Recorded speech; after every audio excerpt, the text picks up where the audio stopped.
It is Friday, and today I was hoping to sleep in a little bit because I haven't been able to sleep in all week, probably the last 2 weeks. I've had a lot of work and I've had a lot of personal projects going on, so I've been getting up early every day.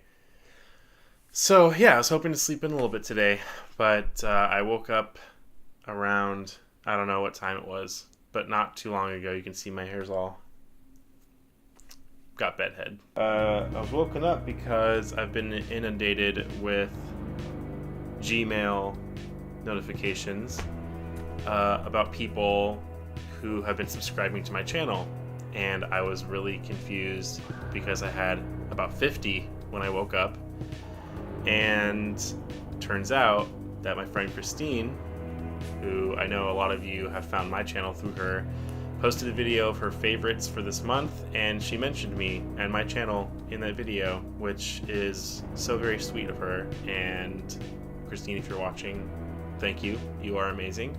I wouldn't be doing this channel if it wasn't for you. You were totally the inspiration behind it. And I pretty much probably owe you some sort of payment, royalties. I don't know. I'll have my lawyer call yours. Either way, that was really awesome. I also got a bunch of Instagram follows from that. So, hey everyone, welcome to the photo department. Thank you for following and subscribing. Hopefully you're not disappointed. Today I wanted to talk about a lens that I had rented for a job yesterday. This is specifically about Fujifilm equipment, but this will apply to any camera manufacturer in general. Yesterday I was hired by a company who has health clinics all over the place. It's actually really great. I spent a lot of time with Nick, their marketing guy, and really cool company. Really glad I got to work with them. And for this job I need to shoot some primarily interiors, and for interior work you need to cover a wide angle because you're shooting in rooms, and that's really difficult if you don't have a wide angle lens.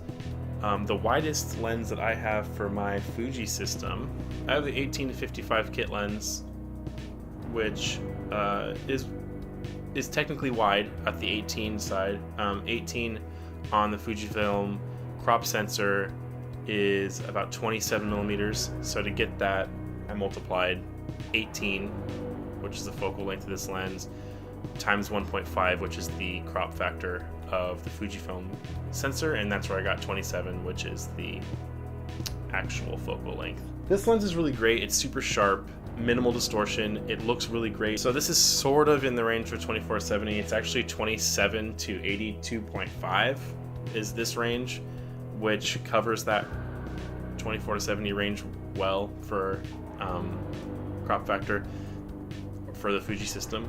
The only thing about this lens that kinda isn't that great is that it's not constant aperture. It is an f2.8 to f4, which is actually really good for a zoom lens. Most zoom lenses, especially kit lenses you'll get with like Canon or Nikon, they'll go from, I don't know, what is it? It's like f4 to f5.6. This is a faster lens comparatively.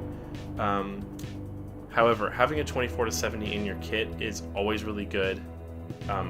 If you have a Canon or Nikon, they both have world-renowned professional-grade 24-70 lenses. Everyone who is a professional who uses Canon or Nikon, almost guaranteed they have one of those in their kits because it covers such a great range. They're relatively compact, and they are just really, really good lenses. So that's my 24-70 equivalent. Down the road, I hope to be able to afford the Fuji 16-55 f2.8, which is a constant aperture 2.8 throughout the range of the zoom. 16-55 is a 24 to 82.5. So that's closer to an actual 24-70 with a little bit more reach. That lens is like $1,100 or more new. So I'm gonna look for something used at some point. It's not a huge need because I do have the 18-55, and to be honest, this lens is really fantastic for anything that I've used it for. It's super small, so I might not even go up to the 16-55. It's a little bit bigger. I don't really need it. So the lens that I ended up renting for my job yesterday was the Fujifilm 10-24mm f4.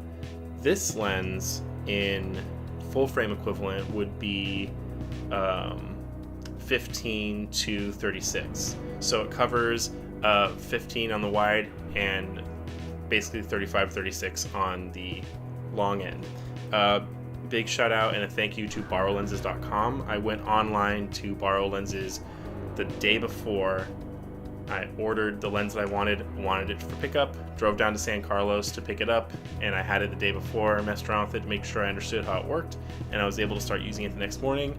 And I have the option of shipping it back to Borrow Lenses if I want to. I could stick this in a box and ship it over there right now, but I'm gonna go down to Fremont and hang out with my mom, so I'm actually gonna just drive down to San Carlos and drop this off to them on the way down. But it's really cool to know that I have that option, so Borrow Lenses, thank you, you guys are awesome.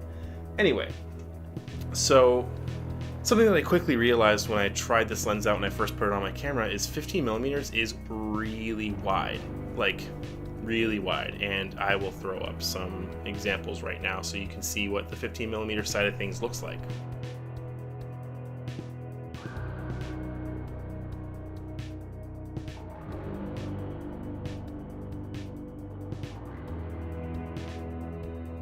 While that does look super wide, that's actually perfect for when you're doing interiors. You need to have a really wide angle of view so you can get everything in the room together, kind of pulled into the frame, which is exactly what I did, and I'll show you some examples here.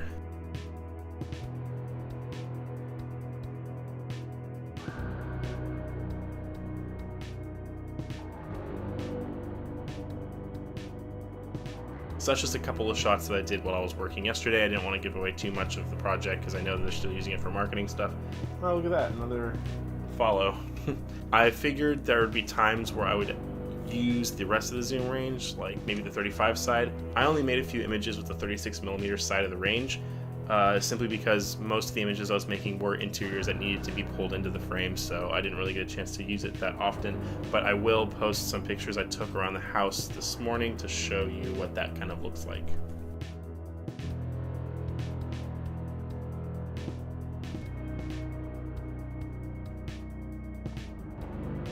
So as you can see, this lens is very nice. So I shot most of the pictures yesterday at f8 to make sure everything was sharp throughout the range, and unless I was in bright sunlight, which I shot at f16, and then every image that I shot I did an auto exposure bracket in my X Pro 2. What that means is it'll take 3 images for you automatically, 1 at normal with no exposure compensation, 1 at a third of a stop below, and 1 at a third of a stop above. That allowed me to cover the shadows and the highlights and everything really easily and quickly, so I wouldn't have to go through and like be super careful with every scene. I could just grab 3 exposures, make sure that my composition is perfect, and then I can move on. And that allowed me to edit all the images a lot quicker. I didn't do HDR, I didn't combine images. I hate that. I think it's the worst and also kind of lazy, and I think it looks really cheesy.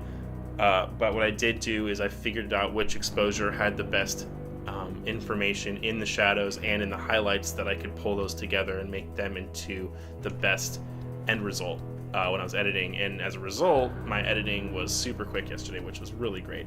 One thing about wide angle lenses, when you get into the super wide range, you have a lot more depth of field than if you were to have like a 35mm or longer lens.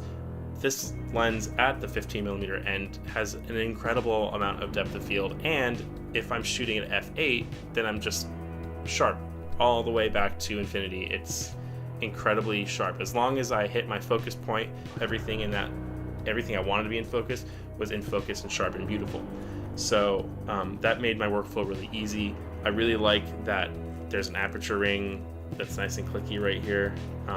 The zoom ring is amazing. It's a really short throw, which is fine, but it's dampened really nicely, and it's got this really big rubber grip. I wish I had that on my 18-55, but this is a premium lens, so not a kit lens, so it makes sense that this one's a little bit nicer. Also, I didn't use it, but the focus ring on this lens is dampened really nicely, and I don't like to focus manually with Fuji lenses for the most part because I don't like the focus by wire, which means that it focuses electronically. The turning this doesn't do anything unless the camera's on. I'm not moving any actual parts, I'm just moving an encoder, which is telling the camera to zoom, or I'm sorry, to focus. But I did appreciate that the focusing ring on this is really, really nice. It's not as big as I thought it was going to be. All the pictures that I had seen of this lens, I thought it was going to be massive, and I thought it was going to look really silly on the X Pro 2. But actually, it doesn't look bad at all. I thought it was going to be super front heavy, and I was going to be like, bleh. But most of the time I was shooting on a tripod. I'd say 99% of the time was on tripod, so I didn't notice. And also, just the nature of this lens and the way that this body kind of works together, it's not super unbalanced. It's not uncomfortable to shoot handheld. It doesn't look too crazy big on this camera. It doesn't look like weirdly out of balance like the Sony, some of the Sony, like the a6300 or 6500. Like, I feel like I see some lenses on those cameras, and the camera body itself is so itty bitty that any lens with any amount of girth or length on it is just going to be like super ridiculous looking. This, I think, still looks normal and handles really well. I shot everything on a tripod, so I turned the image stabilization off. I didn't use the image stabilization on this lens at all when I was shooting, which is a tip. Those of you out there who are shooting Fuji and who use lenses that have the image stabilization and are shooting to a tripod or a gimbal, turn the image stabilization off, because you're already being stabilized by a tripod or a gimbal. Turning on the image stabilization, for whatever reason, it likes to fight with whatever you're using to stabilize already, and it turns your video footage or your pictures into like very lightly blurred, and it's really obnoxious. Image stabilization on these lenses is really fantastic if you're hand holding, but if you're not, if it's tripod or gimbal mounted, just turn it off. I think this lens is really fantastic, and I like the 15mm angle of view, but I'm not really sure I would use this a ton unless I was doing architectural photography or more interiors or landscapes. This would be super good for landscapes. I don't do a lot of landscapes, and as it stands right now, I'm not doing a lot of architectural photography either. If I do start doing some real estate or architectural stuff, then this is definitely the lens that I'm going to be picking up. They're over $1,000 new, but you can find them used for like 900 to 700, somewhere in that range. I give this lens a 100 out of 10. It is very, very good. The f4 aperture did not bother me at all. Plenty fast enough. I didn't need out of focus backgrounds and bokeh, so I didn't care that it's an f4. Do I recommend this lens? Absolutely. For those of you who are shooting Canon, Nikon, or any other full frame, or maybe even crop sensor equivalent, there are tons of wide angle lenses out there. Sigma and Tamron make wide angle lenses that are cheaper than native lenses for Nikon and Canon, as well as other third-party manufacturers. The closest that you can focus on this lens is about 24 centimeters, which isn't super duper close, but it's actually pretty good for macro photography if you want to do some like wide angle macro stuff. I'll show some pictures here.